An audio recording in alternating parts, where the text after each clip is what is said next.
А вот не знаю. Смотреть надо, или как твой соперник ходит.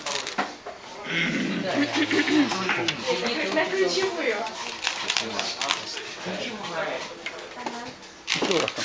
Вот, я хотел спросить. Вот это уже называется машинка, да? Как машинка или тележка? Я вообще сказал тачка. Катафалк, что скажешь? Это машинка есть такой прием, я помню. Это называется автомобиль. Ну, Вот. Машинка автомобиль. Вот вы понимаете, вот какой настолько... Такой-то борзый на самом деле сейчас. ты. Как я смотрю. Знаешь, помолчи, Юля? Давай Больше не ходи. было, когда ты сходил? Давай, гаси мою тачку и погнали. Нет. Ну, ты же знаешь, что она. Я знаю, что все. Урок на YouTube. На YouTube.